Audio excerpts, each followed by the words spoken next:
Hello बच्चों, स्वागत है आपको अपने यूट्यूब चैनल पे। आज हम लोग क्लास 10th हिंदी वर्णिका का पहला चैप्टर का ऑब्जेक्टिव प्रश्न देखेंगे। और आप सबको तो पता ही है पहला चैप्टर का नाम क्या है, दही वाली मगम्मा। ठीक है, दही वाली मगम्मा। तो चलिए इससे ऑब्जेक्टिव प्रश्न लेते हैं आज। और ये चैप्टर उम्मीद है आप सब पढ़ लिए होंगे, और नहीं तो इस चैनल पे भी पढ़ाया हुआ है, तो आप जाकर चाहे तो देख सकते हैं। पहला चैप्टर है बहू की दशा है, मतलब बहू की दशा कैसी है, मगरमच्छ की जैसी, मछली की जैसी, समान, या इनमें से कोई नहीं। तो बहू की दशा दशा मगरमच्छ की जैसी है। ठीक है, क्योंकि बताया गया था कि अगर ये कोई बालक है, ठीक है, ये तालाब में अगर है, ठीक है, तो यहाँ कोई खींच रही है इसे। ठीक है, तो ये थी बहू तालाब की ओर खींचने वाली, और इसकी बाह पकड़कर बाहर निकालने वाली कौन थी? माँ। ठीक है, तो बचाने का काम माँ कर रही थी, और तालाब में खींचने का काम यानी मगरमच्छ के जैसा काम कर रही थी बहू। ठीक है, चलिए दूसरा प्रश्न देखते हैं। दूसरा प्रश्न है, बी आर नारायण ने किस कहानी का अनुवाद किया?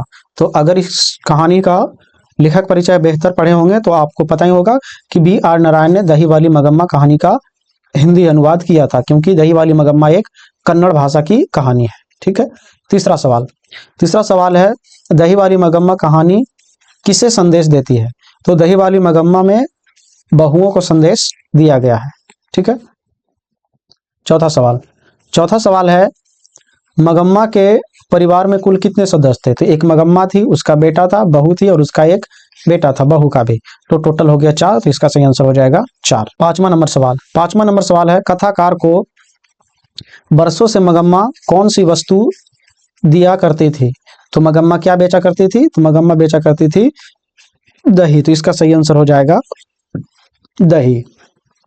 छठा सवाल है, दही वाली मगम्मा कहानी का प्रमुख पात्र कौन है? तो दही वाली मगम्मा में मगम्मा ही कहानी का प्रमुख पात्र है, तो इसका सही आंसर हो जाएगा मगम्मा।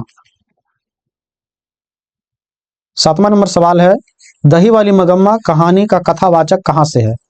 तो दही वाली मगम्मा एक कन्नड़ कहानी है। ठीक है, कन्नड़ बोला तो कर्नाटक। ठीक है, तो ये कर्नाटक की कहानी है। तो कर्नाटक में एक शहर पड़ता है बेंगलुरु, तो इसका सही आंसर हो जाएगा बेंगलुरु शहर से। 8वां नंबर सवाल है, दही वाली मगम्मा कथावाचक कौन है? दही वाली मगम्मा का कथावाचक कौन है? तो ऐसे दही वाली मगम्मा के लेखक हैं श्रीनिवास जी। ठीक है, तो ऑप्शन में तो श्रीनिवास नहीं है, लेकिन उसकी एक पत्नी थी, तो बेंगलुरु की एक संभ्रांत महिला थी। इसका सही आंसर हो जाएगा बी, बेंगलुरु की एक संभ्रांत महिला। 9 नंबर सवाल है, दही वाली मगम्मा कहानी किस लेखक द्वारा रचित है? तो अभी आपको बताए दही वाली मगम्मा कहानी के रचयिता हैं श्रीनिवास जी।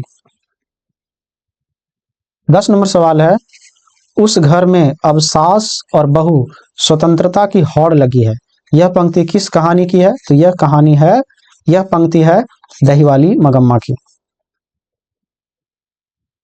11 नंबर सवाल है, अधिक बुद्धिमान कौन थी?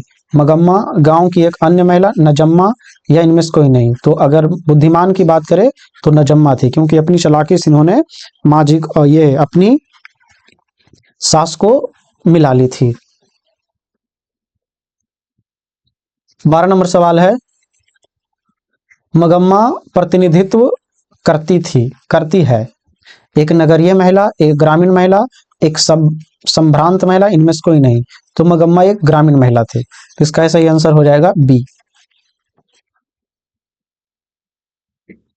13 नंबर सवाल है, मगम्मा एवं नजम्मा के बीच झगड़ा मिटाकर अच्छा संबंध स्थापित करने का माध्यम कौन था? तो मगम्मा और नजम्मा के बीच झगड़ा मिटाकर अच्छा संबंध स्थापित करने का माध्यम मगम्मा का पोता था, तो इसका सही आंसर हो जाएगा मगम्मा का पोता। 14 नंबर सवाल है, श्रीनिवास का जन्म कहाँ हुआ था? तो श्रीनिवास जी का जन्म कर्नाटक में हुआ था। 15 नंबर सवाल है, दही वाली मगम्मा शीर्षक कहानी किस कहानी से साभार ली गई है? तो ये लिया गया है कन्नड़ कहानी। ठीक है, 16 नंबर सवाल है, अवलूरू के पास किस गांव की रहने वाली अवलूरू के पास किस गांव की रहने वाली निम्न में से कौन है? तो कह रहा अवलूरू के पास के गांव की रहने वाली कौन थी? तो ये थी मगम्मा। 17 नंबर सवाल है, मगम्मा किसके लिए मिठाई रखी थी? तो मगम्मा लाती थी अपने पोते के लिए मिठाई। 18 नंबर सवाल है, दही वाली मगम्मा किस भाषा की कहानी है? तो अभी आपको बताए कन्नड़ भाषा की कहानी है। 19 नंबर सवाल है, लड़का अगर कुछ उधम करता है तो उसे मना करने का हक मुझे नहीं, यह किसने कहा? तो यह कहा था मगम्मा की बहू नजम्मा ने। तो इसका सही आंसर हो जाएगा नजम्मा ने। 20 नंबर सवाल है, घर वाले के रहते एक अच्छी साड़ी नसीब नहीं हुई, ऐसा किसने कहा? तो ऐसा बोली थी मगम्मा, क्योंकि मगम्मा का घर वाला किसी अन्य स्त्री के साथ भाग गया था। 21 नंबर सवाल है, दही वाली मगम्मा शीर्षक कहानी में रास्ते में क्या है? तो रास्ते में पड़ता था अमराई का कुआं। ठीक है, तो इसका सही आंसर हो जाएगा अमराई का कुआं। अगला सवाल है, मगम्मा क्या बेचती थी? तो मगम्मा दही बेचती थी। 23 नंबर सवाल है, मगम्मा कहाँ की रहने वाली है? अवलूरू के पास किसी गांव के, सातूर के पास किसी गांव की, जालौन के पास किसी गांव की, नागौर के पास किसी गांव की। इसका सही आंसर हो जाएगा अवलूर के पास किसी गांव की। 24 नंबर सवाल है, दही वाली मगम्मा शीर्षक पाठ में बहू ने सास से समझौता क्यों कर लिया? डर से, प्रेम से, मजबूरी से, शौक से। ठीक है, तो ये मजबूरी से करना पड़ा। क्यों? क्योंकि अगर नहीं करता तो शायद मगम्मा पैसा किसी को कर्जे देती या बैंक में रखवा देती। तो अंततः नजम्मा को मजबूरन मगम्मा से समझौता करना पड़ा। 25 नंबर सवाल है, दही वाली मगम्मा किस भाषा से अनुदित कहानी है? तो अभी आपको बताए दही वाली मगम्मा एक कन्नड़ कहानी है।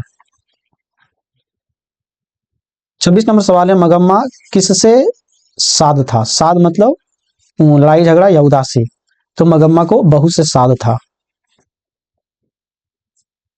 अगला सवाल है, अमराई का कुआं कहाँ है? तो अमराई का कुआं है रास्ते में।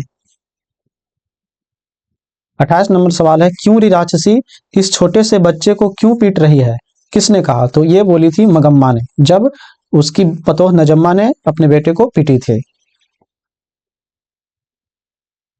29 नंबर सवाल है, नजम्मा सगम्मा नहीं मगम्मा होगा यहाँ, मगम्मा।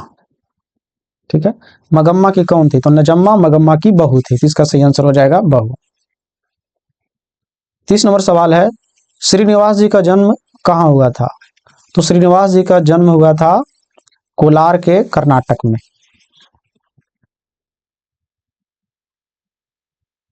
31 नंबर सवाल है, रगप्पा था? तो रगप्पा एक जुआरी था। 32 नंबर सवाल है, दही वाली मगम्मा कहानी किस लेखक द्वारा रचित है? तो श्रीनिवास जी के द्वारा। मगम्मा की बहू का नाम क्या है? तो मगम्मा की बहू का नाम है नजम्मा। चलिए, तो ये रहा टोटल ऑब्जेक्टिव दही वाली मगम्मा का। ठीक है, तो उम्मीद है आप इसका सब्जेक्टिव भी बनाए होंगे आप लोग। अगर नहीं बनाए हैं तो एक वीडियो ऐसा लाया जाएगा जिसमें सब्जेक्टिव आपको बना बनाया दिखा दिया जाएगा, ताकि आप वीडियो को रोककर उन चीजों को नोट कर ले। ठीक है, अभी तो कोई मेरा टेलीग्राम चैनल है नहीं कि जहाँ पे हम पीडीएफ वगैरह डालें, लेकिन बहुत जल्द यह कोशिश की जाएगी कि टेलीग्राम चैनल बनाया जाए और उस पर पीडीएफ वगैरह डाला जाए। ठीक है, तो आज के लिए इतना ही, मिलते हैं अगले वीडियो लेक्चर में, तब तक के लिए जय हिंद।